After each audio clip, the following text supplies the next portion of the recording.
Hello UP NEET aspirants. तो यार आप सभी के लिए एक बहुत अच्छी और एक कंप्लीट वीडियो लेकर आया हूँ। मतलब 4-5 वीडियोस आपको नहीं देखनी पड़ेगी, एक सिंगल वीडियो देखेंगे और आपको कंप्लीट यूपी एमबीबीएस की बात हो, बीडीएस की बात हो, सारी इन्फॉर्मेशन आपको इस वीडियो में मिल जाएगी।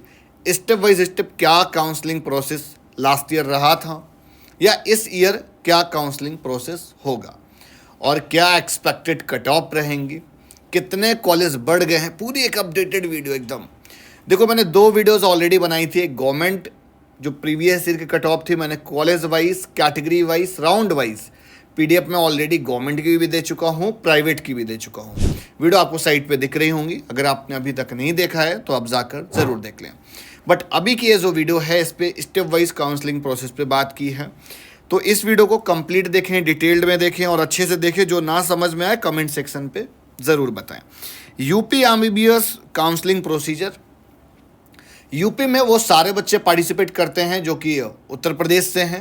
अब भाई अगर आप बात करोगे यूपी एमबीबीएस की, तो यूपी एमबीबीएस और बीडीएस की जो काउंसलिंग होती है वो डीजीएमई कंडक्ट कराता है यूपी के अंदर। अब यहाँ पर वो सारे बच्चे पार्टिसिपेट कर सकते हैं बिकॉज 85% स्टेट कोटे की काउंसलिंग है ये। अब 85% गवर्नमेंट कॉलेज की सीट्स तो हैं ही, 100% सीट्स प्राइवेट कॉलेज की, वो नॉर्मल प्राइवेट कॉलेज हो या कोई माइनॉरिटी का प्राइवेट कॉलेज भी हो सकता है। यूपी के अंदर जो भी माइनॉरिटी के कॉलेज है उसमें 50% सीट्स माइनॉरिटी के स्टूडेंट्स के लिए रिजर्व्ड हैं, मुस्लिम माइनॉरिटी के कॉलेज हैं और एक कॉलेज आपका टीएमयू मुरादाबाद है जो कि जैन माइनॉरिटी का कॉलेज है। तो इसलिए आप इस वीडियो को कंप्लीट देखिएगा, एक ओवरऑल मिलेगा। एक गवर्नमेंट कॉलेज आपको केजीएमसी डेंटल मिल जाएगा। प्राइवेट के लिए यूपी के बाहर का बच्चा भी इस पे पार्टिसिपेट कर सकता है बिकॉज यूपी एक ओपन स्टेट है। तो यूपी के अंदर आप ना सारे बच्चे पार्टिसिपेट कर सकते हो प्राइवेट कॉलेज के लिए, वो यूपी के बाहर से हो या आप यूपी से हो, एज एन सारे के सारे यहाँ पर जनरल कैंडिडेट कंसिडर होंगे। तो यूपी के प्राइवेट कॉलेज की वीडियो बनाई थी और कुछ इस पर अपडेट भी है। 14 न्यू गवर्नमेंट मेडिकल कॉलेज आने वाले हैं, है ना। मतलब कितने आ जाएंगे कितने नहीं आएंगे, बट एक बीच में एनएमसी का नोटिस आया तो उस पर बात मेंशन थी। 5 प्राइवेट कॉलेज मतलब यूपी के अंदर वो भी आ जाएंगे और काफ़ी सारे गवर्नमेंट कॉलेज और काफ़ी सारे प्राइवेट कॉलेज।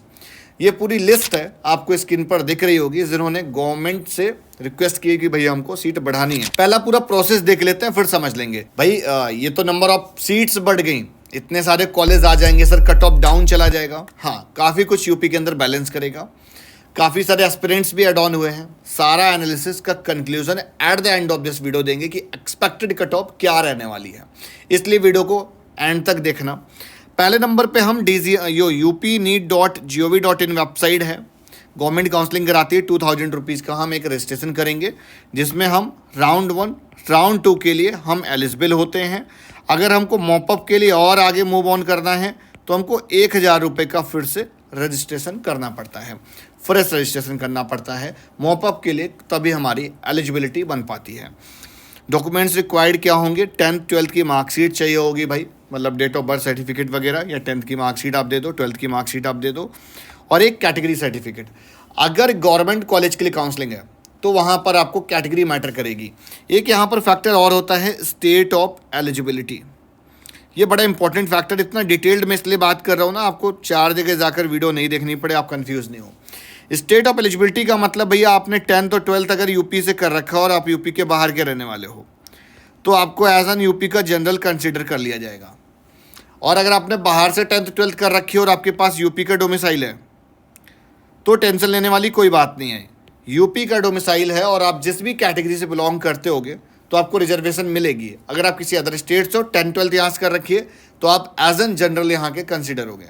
ये तो बात हो गई डॉक्यूमेंट्स की। डॉक्यूमेंट्स का प्रोसेस यूपी के अंदर बहुत ज़्यादा इंपॉर्टेंट है। अगर भाई साहब डॉक्यूमेंट्स कहीं गलती से गलत हो गया तो आप ना काउंसलिंग से विड्रॉ हो जाते हो, चॉइस फिलिंग की एलिजिबिलिटी नहीं बन पाती है। बहुत इंपॉर्टेंट टॉपिक है, बहुत क्यूरियोसिटी के साथ बता रहा हूँ, इतनी ऐसी चीज़ें हैं। बिकॉज सिक्योरिटी अमाउंट आप जमा करोगे गवर्नमेंट के लिए 30,000 का, प्राइवेट के लिए 2 लाख रुपये जमा करोगे, तो जब 2 लाख रुपये जमा करोगे तो अंडरस्टूड है कि आप यहाँ पर प्राइवेट तो आएगा ही आएगा और साथ पे गवर्नमेंट का भी चॉइस फिलिंग में ऑप्शन आएगा। अगर आप यूपी से होगे तो गवर्नमेंट का आएगा, यूपी के बाहर से होगे तो सिर्फ प्राइवेट का आएगा। इसमें आपको क्या एमबीबीएस और बीडीएस की काउंसलिंग के ऑप्शंस आएंगे। बीएससी नर्सिंग के ऑप्शंस इस पे काउंसलिंग में नहीं आते हैं। उसके लिए एक अलग से एंट्रेंस एग्ज़ाम होता है अटल बिहारी वाजपेयी यूनिवर्सिटी का, वो आपको सेपरेटली अप्लाई करना पड़ता है। बीडीएस प्राइवेट के लिए 1 लाख रुपए आपको डिपॉजिट करने पड़ेंगे। After then online document verification होता है। पहले ये प्रोसेस ऑफलाइन हुआ करता था नोडल सेंटर पे, अब ये नोडल सेंटर पे नहीं होता है, बट कुछ एक्टिविटी प्रोसेस होती है।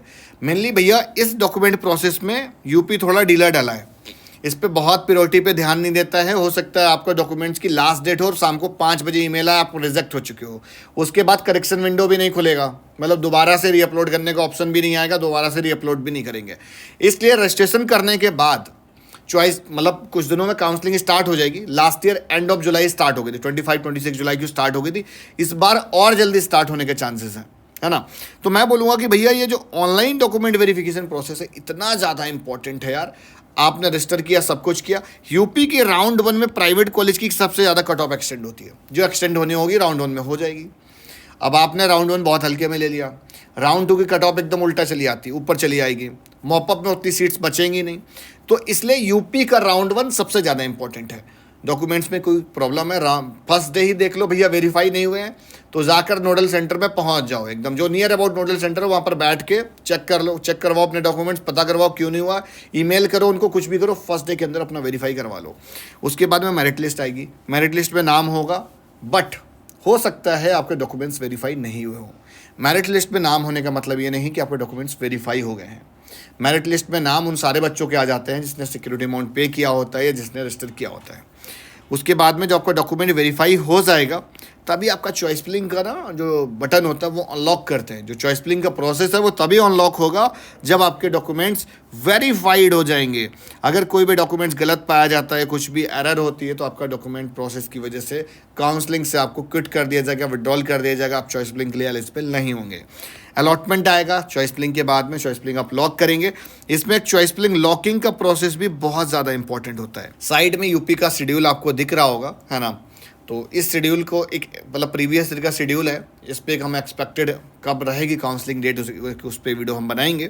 बट शेड्यूल पे अगर आप देखोगे चॉइस लॉकिंग की भी एक डेट है। चॉइस अगर आपने टाइमली लॉक नहीं किया, अनलॉक छोड़ दी, तो भी कंसिडर नहीं होगा, अलॉटमेंट ही नहीं आएगी। तो भाई बहुत सारी चीज़ें हैं, ऐसी चीज़ें बता रहा हूँ जिनकी वजह से आपकी काउंसलिंग ना विड्रॉ हो सकती है, लॉस हो सकता है आपका। प्रोविजनल एक लिस्ट देंगे, उसके बाद लेटर डाउनलोड करने का ऑप्शन आपके सेम लॉगिन डैशबोर्ड पे दे देंगे। तो भाई साहब आपको जो पेमेंट करनी है सिक्योरिटी अमाउंट की सारी ऑनलाइन होनी है, कोई भी पेमेंट ऑफलाइन नहीं होनी है। अब आपकी अलॉटमेंट आ जाएगी, उसमें एक अलॉटेड इंस्टीट्यूट मेंशन होगा, यहाँ पर स्क्रीनशॉट साइट पे दिख रहा होगा अलॉटमेंट लेटर का, उसमें एक नोडल सेंटर भी आपको एक अलॉट किया जाता है। बहुत बार अलॉटेड इंस्टीट्यूट और नोडल सेंटर सेम हो सकता है, बहुत बार आपका लिटिल बिट नियर अबाउट होगा, या आपसे जो पहले प्रेफरेंस ली गई होगी हो सकता है वो हो। जो लेटर पे नोडल सेंटर मेंशन होगा वो चेंज भी हो सकता है। जो इंस्टीट्यूट पर नोडल सेंटर मेंशन होगा आपको वहाँ पर जाना पड़ेगा, आप डॉक्यूमेंट वेरिफिकेशन प्रोसेस कराएंगे, डिमांड ड्राफ्ट सबमिट करेंगे, अपना डीडी सबमिशन करेंगे, ऑनलाइन सारे डॉक्यूमेंट्स वहाँ पर सबमिट करेंगे, और वहाँ पर आपकी जो सीट मिली होगी वह अलॉट हो जाएगी। मतलब भैया राउंड 1 के थ्रू जो सीट हमको अलॉट हुई वो लॉक हो गई। राउंड 2 में जाना है तो एक अपग्रेडेशन के लिए प्रोसेस होता है, तो फिर आपको अपग्रेड करना पड़ेगा राउंड 2 के लिए। राउंड 1 से हम राउंड 2 में चले गए अपग्रेडेशन के लिए। तो राउंड 1 में जहाँ पर हमारा नोडल सेंटर होगा वहाँ डॉक्यूमेंट्स जमा होंगे। अगर हमको राउंड 2 में कोई नया इंस्टीट्यूट अलॉट होता है तो पुराने से कैंसिल कराएंगे, डॉक्यूमेंट्स लेंगे, फिर नए वाले में हम रिपोर्ट करेंगे, फिर यहाँ मतलब रिपोर्टिंग करेंगे, जो भी फॉर्मेलिटी प्रोसेस होगा वो आपको करना पड़ेगा। और ये जो अपग्रेडेशन का प्रोसेस होता है ये हर बार लिटिल बिट वेरी करता है। तो जब भी इस बार अपडेटेड ब्रोशर आएगा वो हम आपके शेयर करेंगे, डिटेल्ड में देंगे, अच्छे से समझ लेना, है ना। ये तो कंप्लीट प्रोसेस था। प्रोसेस होप्स आप सभी को समझ में आ गया होगा। कुछ डाउट क्वेरीज हैं, कन्फ्यूज़न है तो कमेंट में हमको ज़रूर बताएं।